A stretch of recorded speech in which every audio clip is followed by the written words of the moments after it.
Hello and welcome back to U University. I'm Dr. Kelly. I know that a lot of you are enduring the awful summer heat as well as wildfires in the western United States. I've been hearing a lot about that on the news, but here we are having incredibly beautiful weather, almost unheard of for August. Highs have been in the 70s, and that's Fahrenheit. I guess that's around the low 20s on the Celsius scale. The humidity has been low, and lately we haven't even had any problems with mosquitoes, so I don't know what's up, but I'm not complaining about it.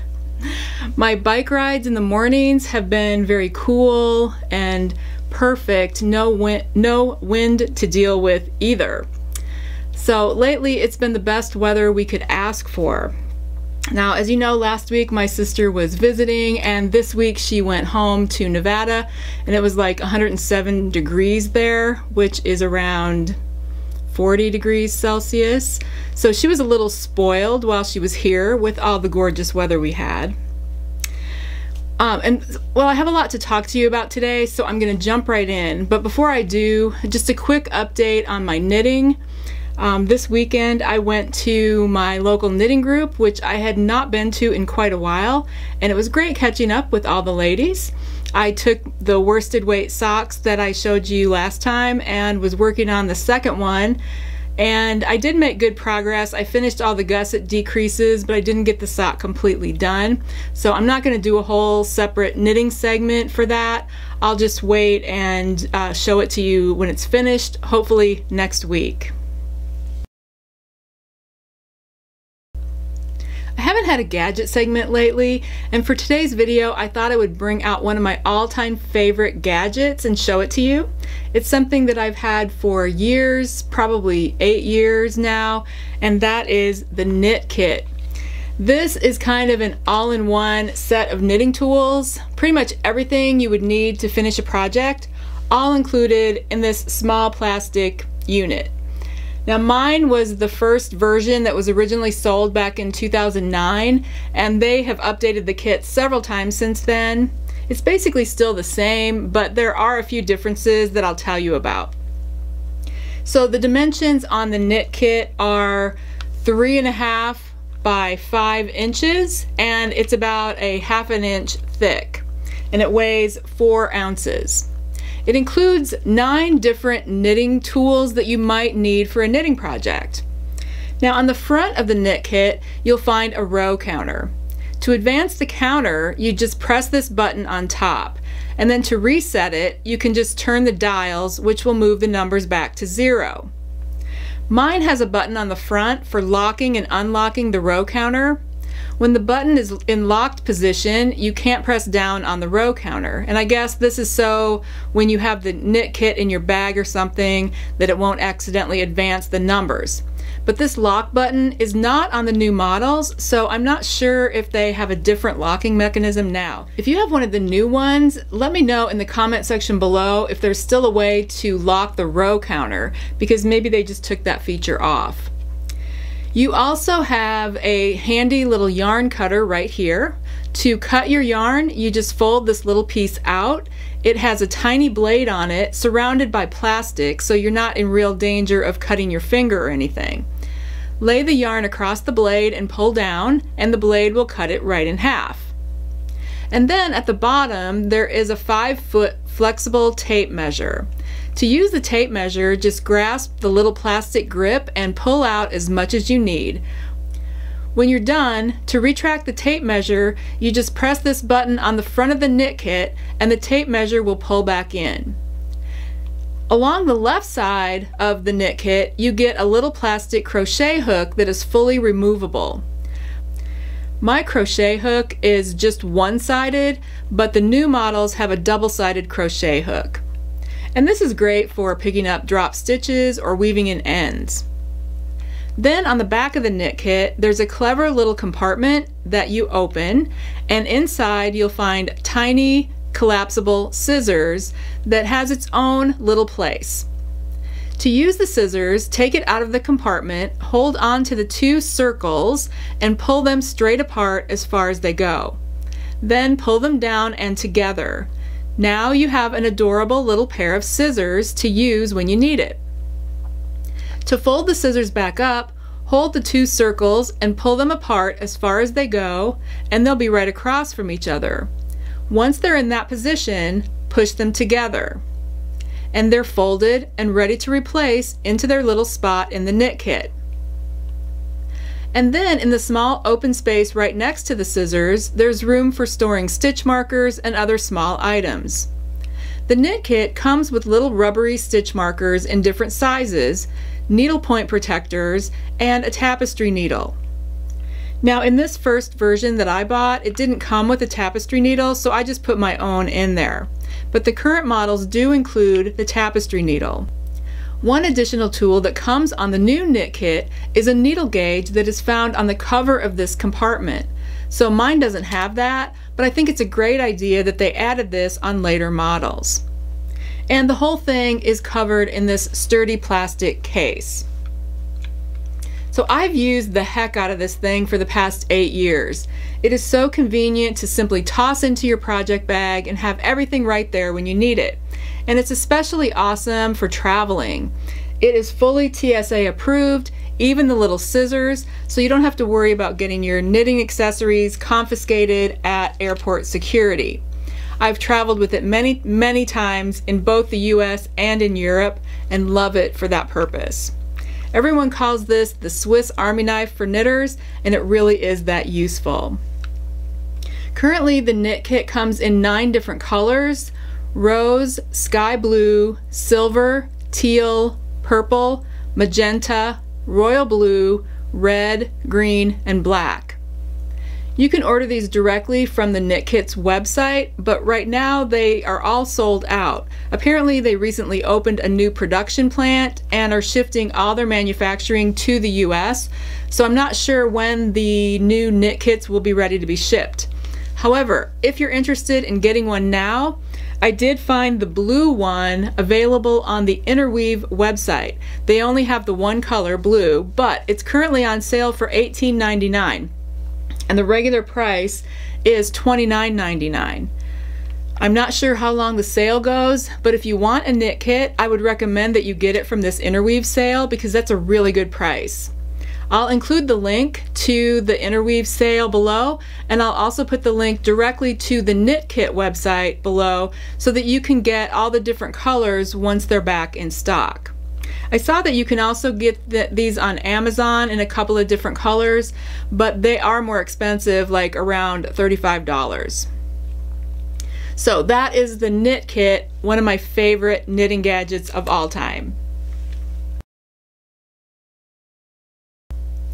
Okay, so a few weeks ago we learned all about linen and how linen yarn is made, and I thought today would be a good day to talk about another fiber that is often used by handcrafters to make summer garments as well as household items, and that is cotton. Cotton is a natural fiber. It comes from a plant which is actually in the same family as the hibiscus and okra plants.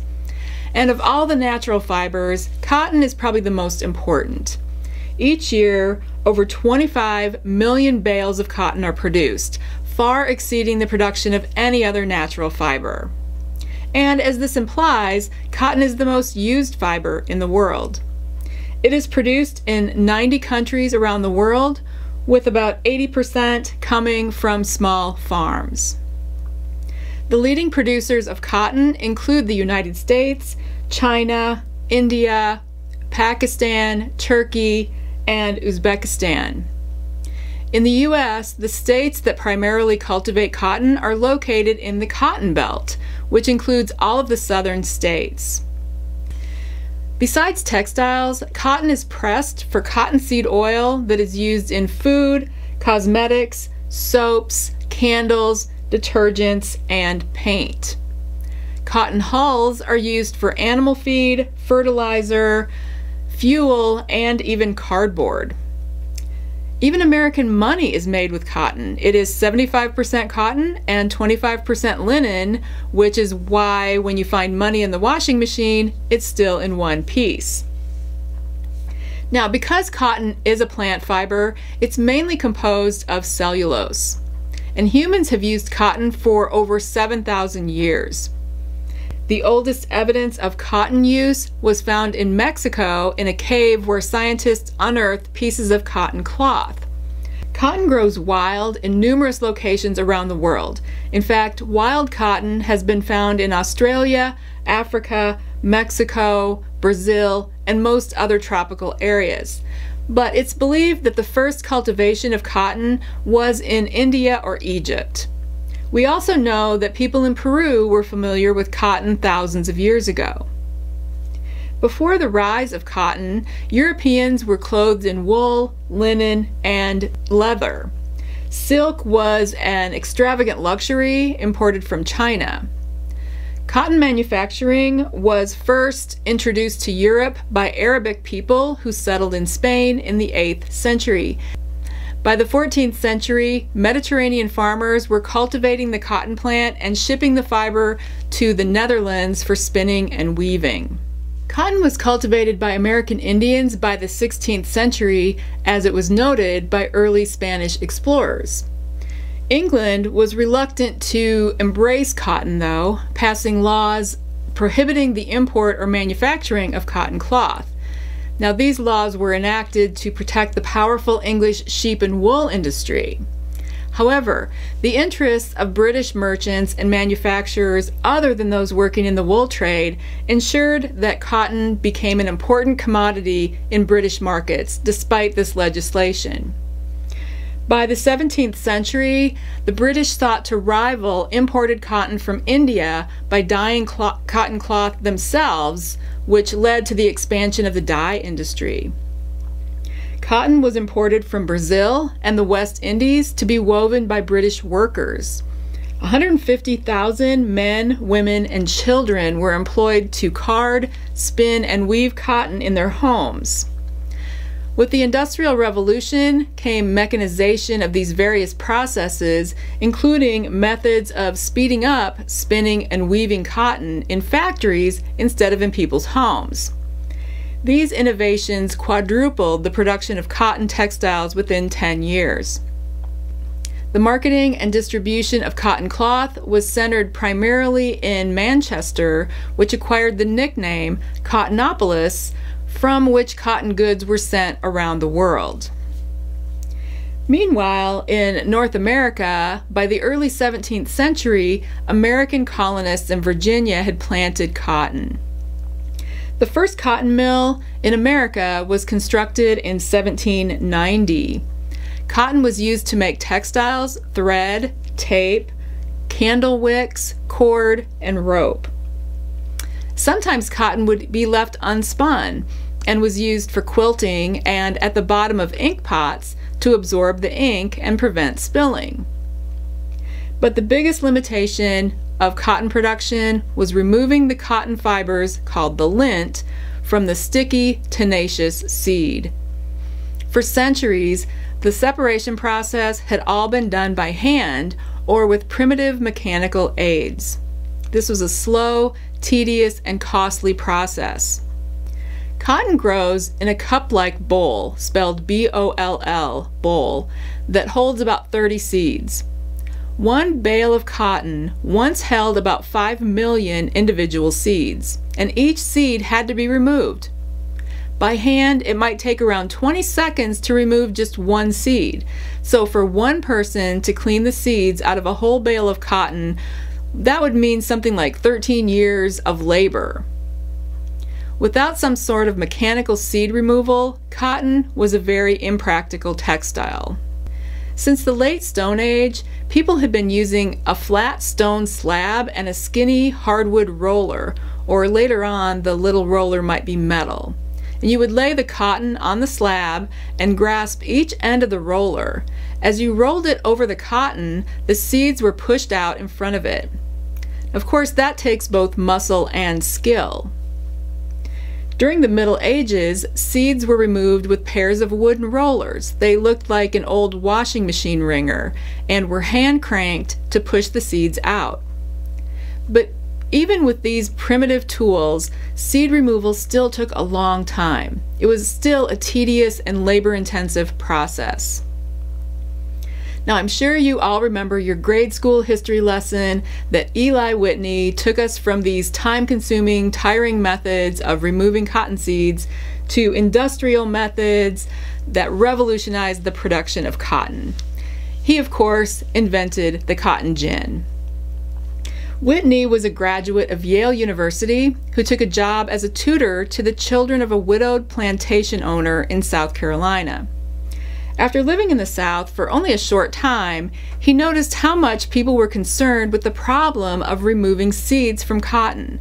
So he went to work on a machine that would more efficiently remove cotton seeds. Reportedly, within a 10-day period, he designed what he called a little cotton engine, which was quickly dubbed a cotton gin, with gin being short for engine.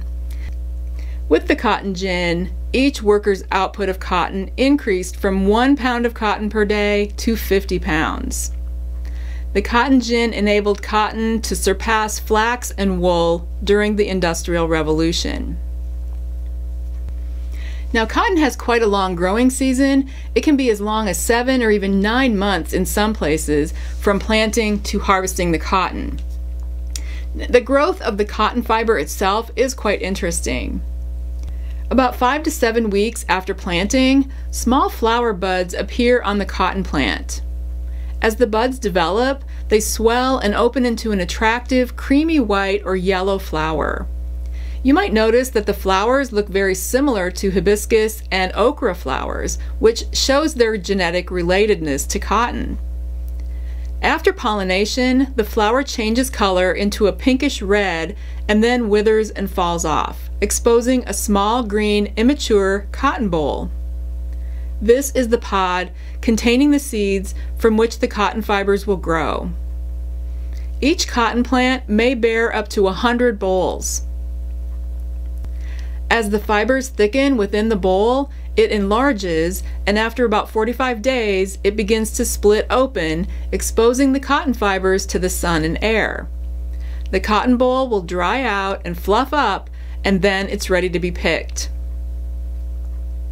For centuries, cotton was picked by hand, and it still is in some regions of the world.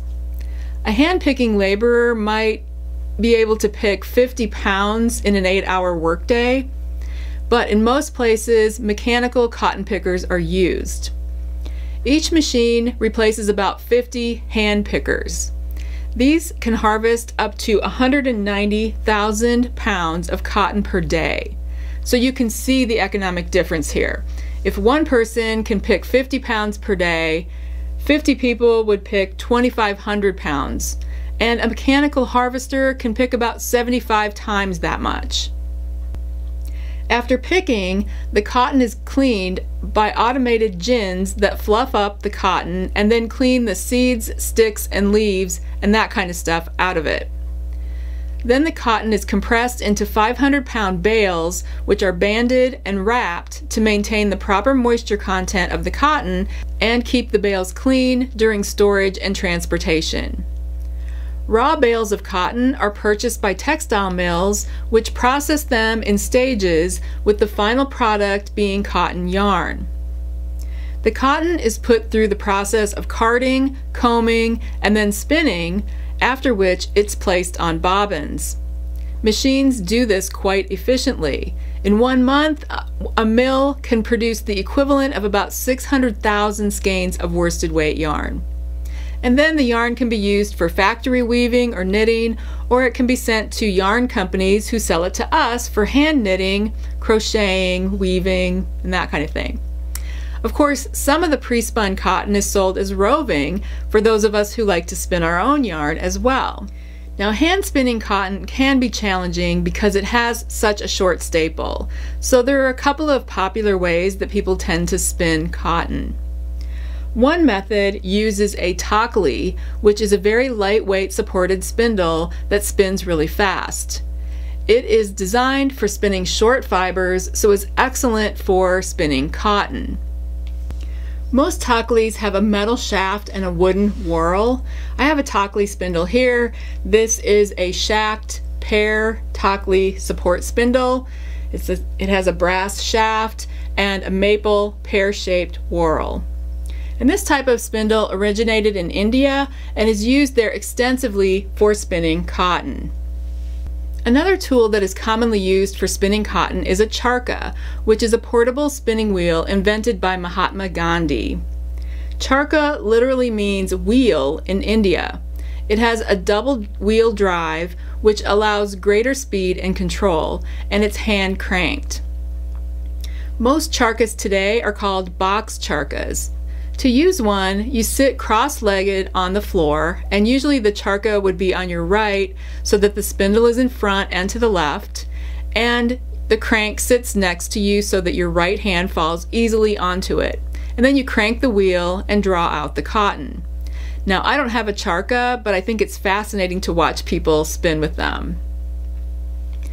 So spinning cotton on taklis and charkhas are popular methods, but of course you can use a regular drop spindle or a spinning wheel. You just may need to make adjustments to your spinning wheel to allow for a suitable spin ratio that will hold the short stapled cotton together.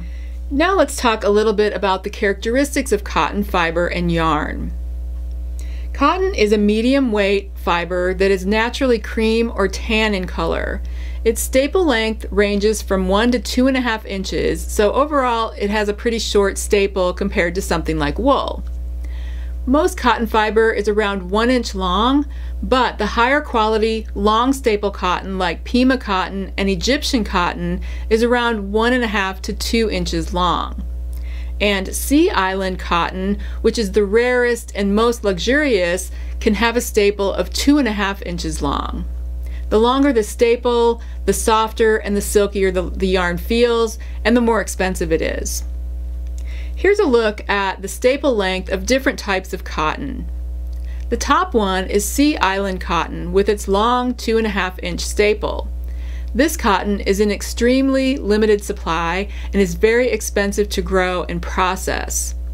The seeds were first found in Barbados and brought to the islands of South Carolina and Georgia in the late 1700s.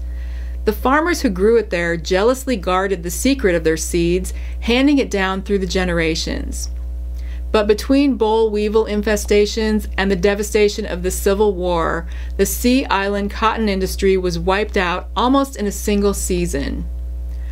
Luckily, it survived in its original home in the Caribbean countries of Barbados, Antigua, and Jamaica, although it is produced in much smaller quantities.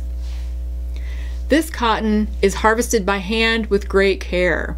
After cleaning, it is sent to Switzerland for spinning into yarn, and then to Italy for weaving into fabric. Today, Sea Island cotton is used by elite brands for their finest products, especially luxury clothing. Now, the second cotton pictured here is Egyptian cotton, and its fibers are around 1.5 to 2 inches long. The climate of the Nile River Valley allows for the cotton fibers to grow to this unusually long length. Like Sea Island cotton, Egyptian cotton is hand-picked, which puts less stress on the fibers, leaving them straight and intact. The longer staple translates into more uninterrupted fiber to use when spinning yarn and threads. This means there are fewer splices, and therefore the threads and eventually the fabrics are stronger. The resulting yarn is also softer and more lustrous than regular cotton. Because of its quality, Egyptian cotton can be woven into a tighter weave than regular cotton, ending up as a softer, finer, and stronger fabric with a more consistent finish. Therefore, products like Egyptian cotton sheets last significantly longer than regular cotton. Another important characteristic is that Egyptian cotton is a lot more porous than regular cotton, which means it's a lot more absorbent. Egyptian cotton is used in the best embroidery thread and the most luxurious sheets, comforters, and towels. Okay, the third variety of cotton in this picture is Pima cotton, which is grown in the southwestern United States and Peru. It is considered a superior strain of cotton and is extremely durable and absorbent. Although it originated in Peru, Pima cotton is named after the Pima Indians who first cultivated the plant in Arizona and began marketing it in 1910. Back then, long staple cotton wasn't needed for luxury sheets or clothing. It was grown for its strength. It was tough enough for industrial use in things like airplane wing covers and tires. Yes, cotton was a primary component of tires. In fact, the Goodyear Company purchased 16,000 acres of land in 1917 to grow its own cotton to meet the demands of manufacturing airplane tires for the military during World War I. They opened a factory next to the farms, and other tire companies followed suit. By 1920, cotton was Arizona's most popular crop. But after the war, demand fell, and as rubber replaced industrial cotton in tires, the overall demand for Pima cotton fell even more. In 1954, Pima cotton farmers got together and started marketing it as a luxury good, and several prominent clothing designers started using it in their fabrics, and today Pima cotton is especially popular in shirts, sweaters, and even socks for both men and women. Garments made out of Pima cotton are lightweight and soft, yet durable. Pima cotton products last as much as 50% longer than those made from regular cotton, and they have exceptional absorbency. But one drawback is that the greater absorbency means that stains are more readily formed. And for this reason, Pima cotton cloth is often coated with a stain guard to prevent this from happening. So these top three types of cotton, Sea Island, Egyptian, and Pima cotton, all are considered extra long staple or ELS cotton because they have extraordinary fiber length. The remaining three are considered lower quality, so I'll just mention those briefly. Numbers 4 and 5 in the picture are two types of upland cotton, American long staple cotton and American short staple cotton. These cotton varieties comprise around 90% of the world's crop. They're easy to grow and process compared to the ELS varieties, so they're much less expensive. Upland cotton is truly the workhorse of the textile industry. Its staple length can vary, but during processing, the fibers are often cut to be uniform, making it a stiffer, coarser fabric. Upland cotton is used in inexpensive sheets, upholstery, and denim for blue jeans. It's also used for products like cotton balls and Q-tips. And lastly, number 6 on the bottom is Asian short staple cotton. This cotton is grown in China, Thailand, India, and other Southeast Asian countries. It's easy to grow and has a super short staple. Now, because of this, the yarn and cloth it produces is rough and less flexible than other kinds of cotton. It's used to make things like blankets, rugs, and inexpensive, low-quality fabrics. Fabrics made from this cotton tend to be weak, wear out quickly, and launder poorly. When it comes to working with cotton yarn, like anything, there are pros and cons. Generally, cotton has good strength and abrasion resistance. One of its best qualities is that it absorbs moisture quickly and dries quickly as well. This fast drying gives a cooling effect, which makes cotton a comfortable fabric to wear in hot weather. Cotton even increases in strength when it's wet, which makes it completely machine washable. And it has no problems with pilling or static electricity. It's soft, it drapes fairly well, and cotton yarn is generally not that expensive. On the other hand, cotton does have some unfavorable qualities. Number 1, it has poor elasticity and resilience, so some people find it difficult to work with. You can see this lack of elasticity if you make any garments out of 100% cotton. When you wear them, they will kind of expand and not keep their shape. Cotton socks won't stay up, cotton hats will grow and end up not fitting right, and this is why a lot of cotton clothing today, like blue jeans, have a little bit of spandex in them to help keep their shape. And this is why it might be better to knit a garment out of a cotton blend yarn rather than 100% cotton. I like to make wearable items out of cotton wool or cotton nylon blends because the wool and the nylon provide some elasticity and resilience. Now here I've got some cotton yarn and some wool yarn. The cotton is the blue and the wool is the gray. Now comparing the two, you can see that the cotton yarn doesn't give at all. There's no spring in it whatsoever. But the wool yarn stretches and then bounces back to its original position. And this elasticity is part of what makes wool so easy to knit with. Cotton is susceptible to attack by insects, in particular silverfish.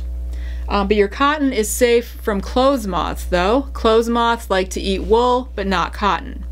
And silverfish like cotton but not wool. Cotton is also vulnerable to microorganisms like mold and mildew.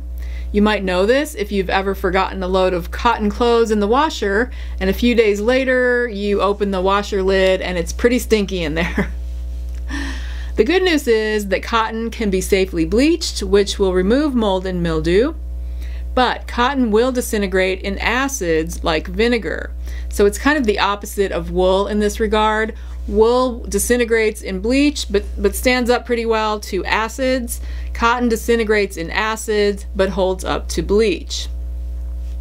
Now in the dryer, cotton fabrics shed a lot of lint because the small fibers are able to work their way out of the fabric with all that tumbling around. Cotton also has very little natural luster, but you might have heard of a chemical process that's used to increase the luster of cotton, and that is called mercerization. Mercerized cotton is named after a British chemist, John Mercer, who worked with cotton, linen, and other cellulose fibers in the lab in the mid-19th century. He discovered that subjecting cotton to a bath of caustic soda or lye caused the fiber to swell and straighten out. But by itself, the lye didn't really change the appearance of cotton, so the results of his research sat in obscurity for 40 years before another chemist applied Mercer's caustic soda process to cotton yarn under tension, so the yarn was pulled tight. This added factor, the yarn being under tension while being soaked in lye, resulted in a high luster.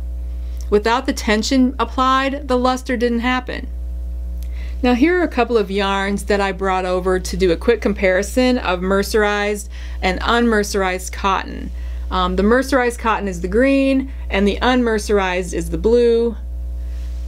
And if you look up close, you might be able to see that the mercerized cotton has a nice sheen. It looks silky and shiny and feels very smooth, while the unmercerized cotton has more of a matte look and feels a little more textured.